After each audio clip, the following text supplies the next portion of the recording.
Hello,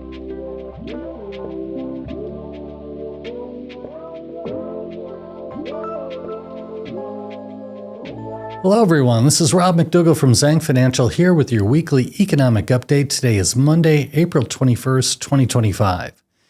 So, economic data from last week. We continue to look for signs that the U.S. economy is performing worse than expected. And last week, a little bit, but the numbers were actually pretty solid. So let's go through them. Retail sales, that was the most important release, I think, last week. That came on Wednesday. So retail sales was expected to come in month over month at a positive 1.4%, which is pretty strong. The actual was 1.3%, so it's pretty close. In retail sales, you X out autos, for the month of March was expected to be up 0.5% month over month, and it came in a little less than that, a positive 0.3%. So nothing alarming there, I would say. Then we go to the next day, building permits and housing starts. Those were actually building permits came in better than expected, about 30,000 better than expected. Housing starts actually a little weaker than expected, 10,000 or so worse, but nothing alarming. And the thing that was most surprising last week, and we're looking at this very closely every week, is initial jobless claims in terms of labor market, how it's doing.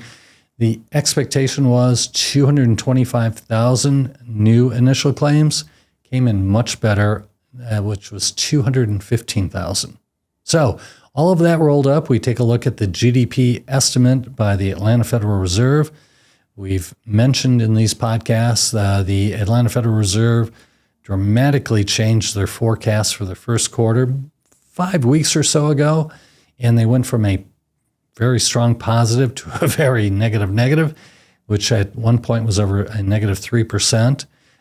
So we continue to look at it, but we do modify this and just mention that the actual Federal Reserve in Atlanta has updated their charts to show you why they became as negative as they did for the first quarter. And that is simply, in part because of the amount of gold being imported by the U.S., and imports show up as that negative GDP number. So the Atlanta Federal Reserve is now showing a chart that shows you their estimate for the quarter, which is a negative 2.2%, which improved week over week by 20 basis points, but then also shows you if you take out the impact of the gold purchases. So the Atlanta Federal Reserve believes that the first quarter GDP growth will come in close to flat and not that negative 3% that we saw at one point.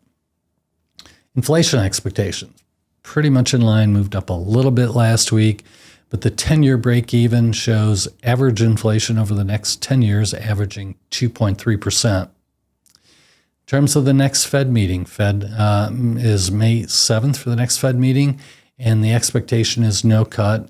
The probability of no cut actually increased last week from 80% the week before to 88% currently. And now the odds of at least 2 cuts occurring by the end of the end of this year has increased from 82% last week to 87%, and the probability of 3 cuts last week was 40%. That increased significantly up to 58%. We'll finish last week's economic data by just talking about quarterly earnings. The S&P 500, only 12% has reported right now, small sample size, definitely going to change during the quarter, but so far, 71% of the companies have reported upside to earnings expectation, and currently for those 12% of the companies, the year-over-year growth is 7.2%, but the consensus estimate still remains for the remainder of the 88% that have not reported that will end the first quarter S&P 500 earnings of close to 10% growth, which is also what the expectation is for full year calendar 2025. That number's come down, but still 10% earnings growth for this year would be pretty positive. One other thing on earnings growth is that we've been mentioning since really last October that we expected some reversion from that Magnificent Seven that was performing so well through October of last year, really through the end of the year. But to other portions of the market, the other 493, the relative earning growth has really changed dramatically. So for 2025, the expectation is they're going to be pretty close. The Magnificent Seven showing 17% earnings growth, but the rest of the market, which had been flat to negative over the last couple of years, is actually going to move up to a positive 13%. So again, argues for a broadening of the market. Let's take a look at the numbers last week in terms of how the markets responded to the economic news. So not really market-moving news last week. Nonetheless, S&P 500 down 1.5% last week. And with that, growth. Growth was down 1.5%. Value held in really well, flat for the week. So if we look on a year-to-date basis, through last Friday, S&P 500 down 9.8%. But underneath that, growth down 13.3%.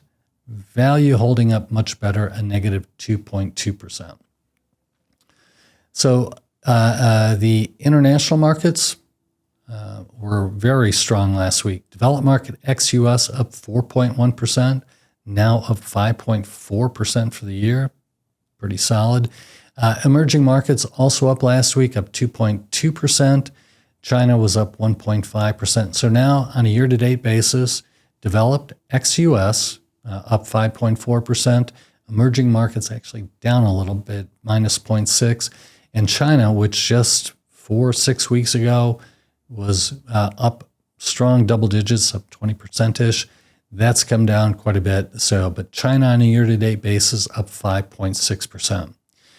Big movement last week was the Treasury markets. So the 10-year, the 2-year, and the 10-year down significantly in terms of yield.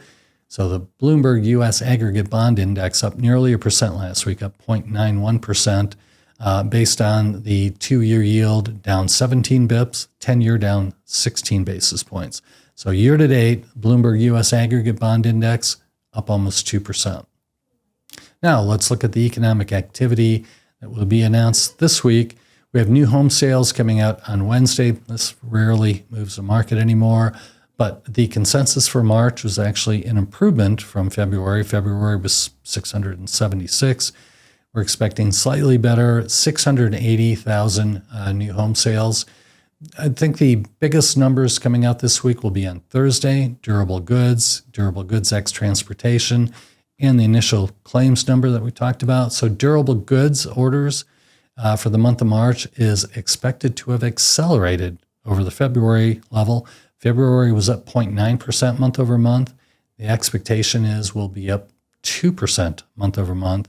And durable goods ex transportation for the month of March, this flips over a little bit, is expected to be up 0.2%. Month of February, that was actually a positive 0.7%.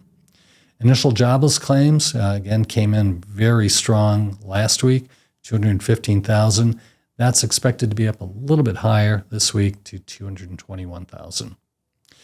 We will get the final Michigan consumer sentiment numbers. Damage has already been done. It'll be around 51.